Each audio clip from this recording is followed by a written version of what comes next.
So every now and then there comes an ETF that promises to deliver more than the S&P 500. Okay, maybe it doesn't promise it, but the hopes are there because this ETF is somewhat different to other ETFs. I have here, for example, the iShares S&P 500, but with just the top 20 companies. So the ETF was available on Trading 212 on the 18th of November 2024. And in this video, we're going to see whether or not it was actually a great idea to go for something like the SP20 instead of the S&P 500. As you can see, over the past week, the performance has been pretty bad, but that's just a week. Over the past month, it is down by over 4.2%, and we'll see why in a bit. And over the past 3 months, it is down by over 5.9%. And over the past year, the fund has returned a massive 6.24%. But is this any good? Was it actually worth taking the additional risk and going into something like this, the SP20? I like to call this a thematic ETF, an ETF that is under a certain theme, and this is the top 20 of the S&P 500. Which is already the top 500 of the US economy. As always, I am using the Trading 212 app to show these videos, and if you would like to sign up to Trading 212 and receive a free fractional share worth up to £100, then all you have to do is to follow the link in the description box down below, or actually just scan this QR code if you're on your TV. Alternatively, if you've already signed up to Trading 212 over the past 10 days but haven't received your free fractional share, then all you have to do is to press the 3 horizontal line menu over here. Then scroll all the way down until you see the section use promo code. And then in this section, just use my code JUBAIR and you should receive a free fractional share. So let's have a proper look into the iShares S&P 500 top 20. Like I said before, if the S&P 500 wasn't top enough, the top 500-ish companies of the USA, well then surely the SP20, just the top 20 companies, will give you a better return. And the idea behind this was during 2022, 2023, and even 2024, there were about 7 companies that were bringing up the value of the S&P 500, and some people thought it was a smart idea just to buy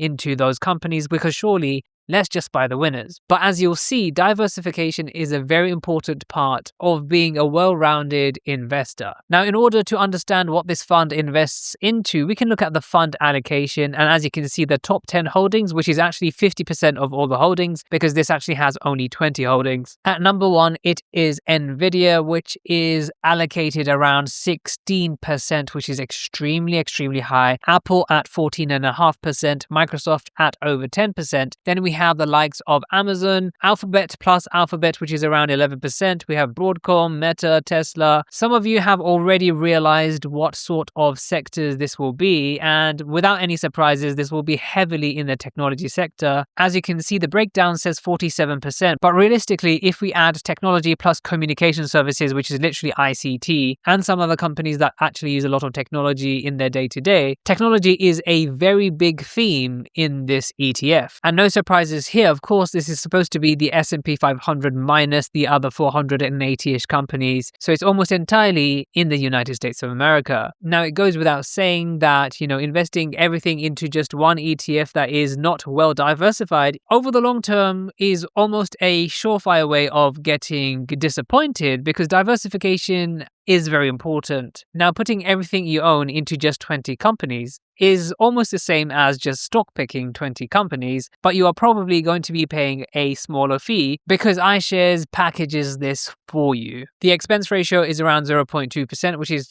fair enough. Now, what if instead of investing into the SP20, you invested into a currency hedged version of the S&P 500? Well, you can see over the past month, you would be down. Over the past 3 months, you'd actually be up. And comparing a year period, this would actually have beaten out the SP20.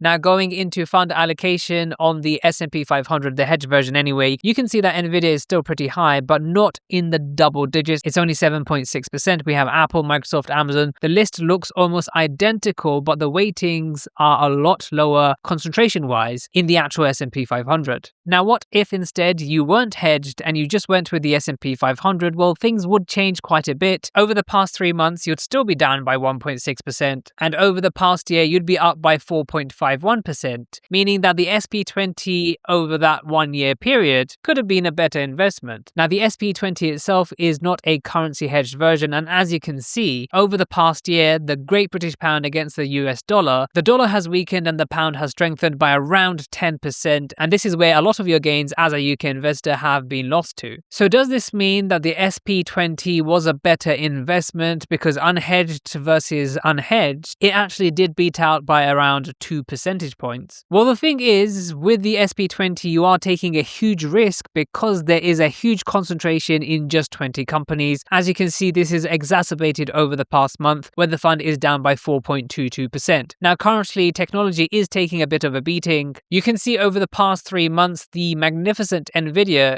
isn't even up, trading sideways. Over the past 3 months, Amazon itself is down by nearly 20%. And over the past 3 months, Microsoft itself is down by over 20%. So if you were to ask me personally if this was worth investing over the S&P 500, I would say only if you're willing to take the risk. If you're willing to take the risk that you're only investing into 20 companies and your sector allocation is very highly concentrated in just technology. And I would also say you should expect way more volatility investing into something like this versus the S&P 500. So make sure to check out some of my other videos and I'll see you in the next video.